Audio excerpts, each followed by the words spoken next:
A lot has changed for a vice president who spent years celebrating those policies. Bidenomics is working. In a brand new Fox poll, 43% of voters polled say their personal financial situation is excellent or good, a 7-point improvement from last December. But just 28% of registered voters believe the condition of the economy is excellent or good. Yes. And my policies are working. Start writing that way, okay? Border policies, an even tougher sell. Trump is favored over Harris on border security by 19 points and on immigration by 14 points. To date, Vice President Harris hasn't personally explained major changes in her beliefs, which once included a desire to shut down private ICE detention centers, which the administration hasn't done. We're treating them like prisoners. It's an awful display of the work of our Scrap ICE altogether. We've got to critically re-examine ICE. We need to probably think about starting from scratch. And stop deporting border crossers who haven't been accused of other offenses. Parents, people who had not committed a crime, even by ICE's own definition, were being deported. Today, the campaign communications director's explanation was vague. She's obviously wants to secure the border. So what we're learning with all this is that while the vice president hopes to distance herself from Biden policies so unpopular they forced President Biden out of the race, the president and his team at the same time are eager to make sure the entire world knows Vice President Harris is actually his partner on everything. All right, guys, so we got to talk about the mainstream liberal media melting down, boohoo, whining, crying racism over a meme from the Trump War Room account. Now, this meme was a meme about illegal immigration. I think that the meme is totally in bounds. There's nothing racist about the meme at all. But these people are going to make what should be a policy conversation about racism, okay? Because, again, apparently the Trump campaign is not allowed to use memes, right? You see how this works, okay? The Trump campaign is not allowed to use anything that Democrats are allowed to use in order to get elected, right? The handicapping of Trump is in full swing. And I want to react to this panel, boohoo and crime racism, over this pretty hilarious meme. So without further ado, let's get into it. I actually appreciate the policy conversation, but this is what the Trump... No, you don't. You do not appreciate the policy conversation. That's the last thing that CNN wants to have is a policy conversation, which is why they're not focused on the policy. They're focusing on racism and bigotry.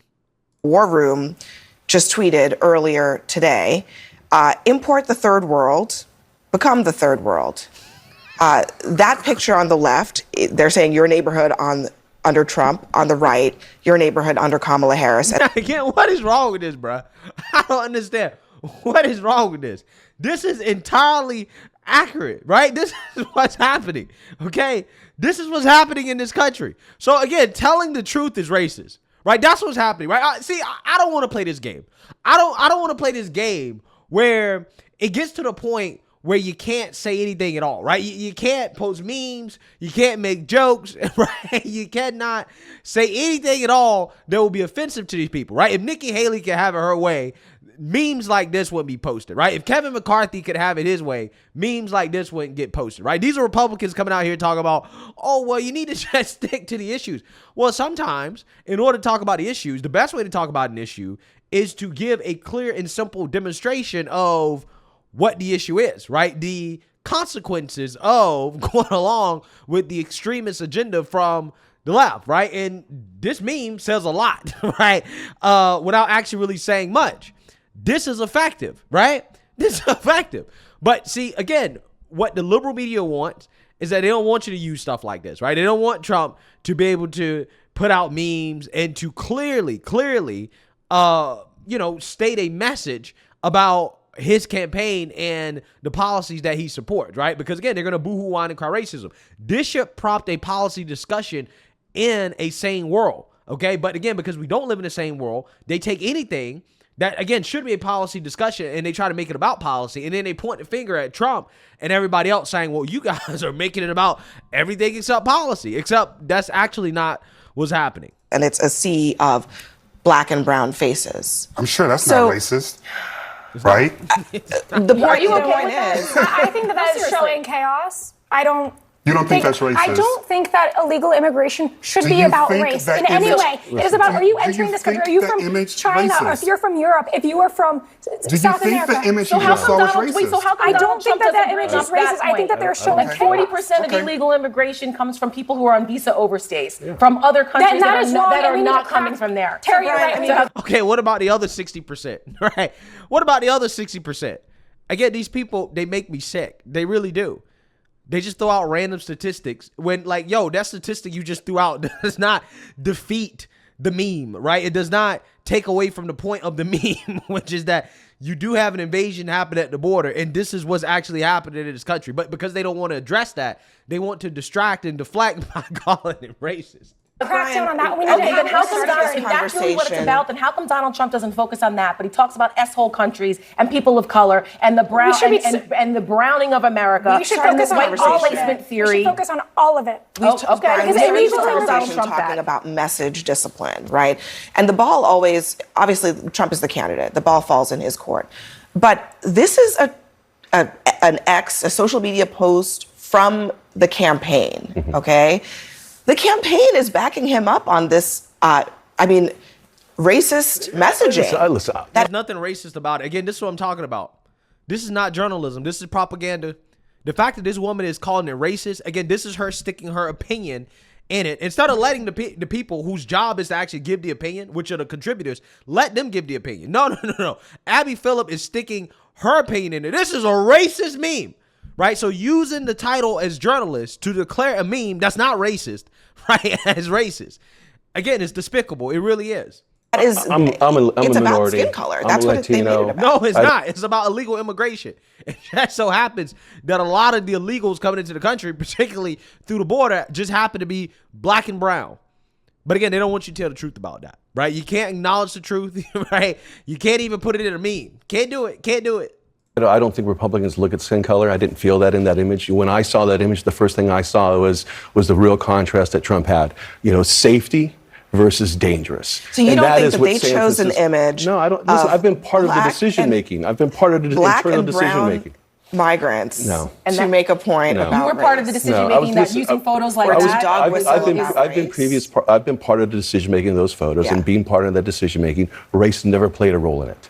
It was what image can help exemplify what you want to say. And when I see that image, I see the debate Trump wants to have. With Trump, you're safe, and with Harris, Waltz, you're unsafe. And that is the image. I think that's. I don't know what the image looks like. Down under Biden. Because it's not being reported, guys. Like, let's be honest about it. So the FBI, the CIA, and police departments all around the nation are saying, keep the numbers down because we're on Biden. So you're saying crime is not being reported? No. I'm saying if you look at California, Proposition 47, a significant amount of that crime is no longer being reported because laws were passed to say those crimes don't need to be reported. So that was crimes that are $900. But it's not just a California thing. It's, sure, but I'm it's saying, but that phenomenon is taking almost all major cities. But that phenomenon is taking place, which started in California. That phenomenon is taking place in all major cities. We're the highest prison nation on the planet. So that's a different conversation we're having. It's the same conversation because it's the impetus behind the law that was put out there because we have too many Americans who are in jail for nonviolent crimes. But then you have bro, what's up with CNN always bringing on these low testosterone, borderline sweet black men on their network? The boohoo whine and cry. I feel like this dude want to cry right now. Okay, I want to get up and give this man a tissue right now. Why is it that CNN always uses the weakest of black men to represent us? It's shameful. This guy is about to cry right now over a meme, bruh. Over a meme. Oh, it's racist. There's so many people locked up in this country. Now, when it comes to his point about crime, the Republican is correct, obviously, okay, because liberals want to keep citing inaccurate FBI statistics about crime when everybody knows those statistics aren't accurate for a number of reasons. One, because departments aren't reporting crimes, right, to the FBI. Like, for example, the Los Angeles Police Department, they don't report crime to the FBI. There are a lot of police departments across the country that are simply just not reporting crime. And the reason why you know that the FBI crime statistics are incorrect is because there's an inverse relationship between the FBI crime statistics and the national survey that asks people every single year about 240,000 people have been victims of crime, and that survey has shown a drastic increase in the amount of victims of crime, right? So you have FBI data saying crime is going down, while the national survey that actually goes out and asks people, have you been a victim of crime? They're saying that crime is going up. Also on top of that, Rasmussen done a poll last November that showed that 92% of Republicans believe that crime is going up, and at least 50% of Democrats also believe that crime is rising. Okay, so when you actually look at the surveys of people who report crime, that is different than the FBI statistics. Again, the relationship is inverse, which tells you everything you need to know about the reliability of the FBI statistics. Okay, but again, this is something that, you know, the liberal media pretends is not a thing. Okay, the FBI data is not the only way to measure crime. In fact, it is probably the least accurate way, considering how a lot of these cities, they aren't even arresting people for crimes, right? They're not even reporting crimes that are crimes if they're reporting to the FBI at all. Okay, so again, these crime statistics are 100% skewed, and this is dangerous stuff when you're out here basically claiming that crime is down when it's not. Crime is up, and that's really going to embolden a lot of these lunatics who have put in place these soft on crime laws, if you have the liberal media continuing to claim that crime is down when that's just simply not the case. I have a prosecutor as your nominee who put people behind bars for smoking marijuana, for possession of marijuana, while she was laughing that she smoked marijuana while listening to Bob Marley. She was very which way is it? I would say this. As a Californian, she was very proud on the record that she put people of color in jail for petty marijuana crimes. I do not believe she said I put people in jail. Wrong. She did not say that. She did not say people in color in jail. Yeah, well, that Trump meme wasn't racist, but that's what you read into it. So, you know, it is what it is. However, I mean, there are people who Kamala Harris has sent to jail, okay, that were wrongfully framed for murder. Like, for example, Mr. Jason Truelove, who has come out and exposed Kamala Harris for laughing as he was wrongfully convicted of murder and sentenced to 50 years in prison. Take a look. Got convicted. Well, the sentence came in, you know, obviously the courtroom is full. I know who this lady Kamala Harris is, right? People in the projects knew who she was because she was a black district attorney. And we thought that we had a black district attorney in office, right? And who we perceived to be black, right? That will have that's from Oakland. And that's all we kind of knew. And we would think that, you know, that she would, you know, be a little bit more favorable to us. Now, during my trial, I didn't even think of this lady, just in general. I just knew that she was the head DA. They never came and tried to talk to me or anything of the sort, right? It was strictly, you did this, we charging you, you're going down. So at my preliminary, on verdict day, I remember seeing her in the back when I walked in. And when they laid down announced that I was, you know, convicted for first degree murder, which I already knew I was convicted because the jury asked a question to the bailiff, because they give like these questions to be clear to the judge or whatever it may be, and we get to know what the question is. They bring us down to what the question is.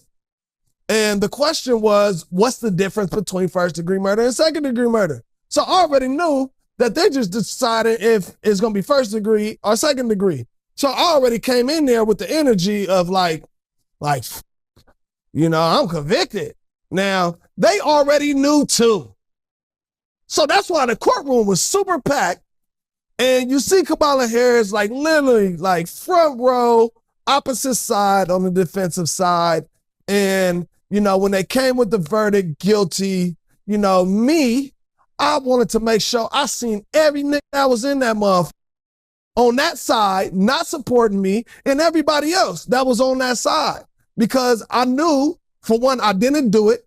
I stood on principle, and, you know, and I was going to fight to ultimately get back. And I'll never forget when I turned around and I looked and I seen Kamala Harris, you know, we locked eyes. This one time, and she laughed. She literally just like kind of bust out laughing, almost as in if she was pointing at a nigga like, ha, ha, ha, ha. That's how I felt. Though she didn't point. But that's how I felt when she was laughing at the verdict coming down. So, I took it in. It's like, all right, pause. And it was like, all right, whatever. Yeah, so again, according to this guy, Kamala Harris did him wrong, laughed in his face, okay, as he was wrongfully convicted for murder. This is not the first time that Kamala Harris has been accused of trying to uphold wrongful conviction. So there's a whole lot of corruption, okay, apparently that took place when she was a DA out there in San Francisco. But regardless, in regards to that conversation on CNN and immigration, again, this is why we can't have any policy discussions, because, again, CNN wants to deflect any type of policy criticisms by boo-hooing and crying racism over things like memes, right? This is what they do.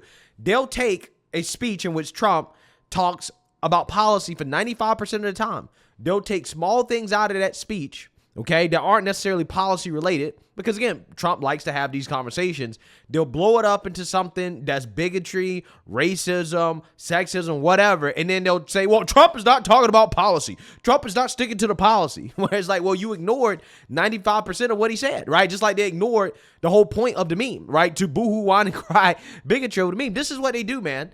This is what they do. So anyways, let me know what you guys think. Make sure you like, comment, and subscribe. Most importantly, share a Black conservative perspective. Peace.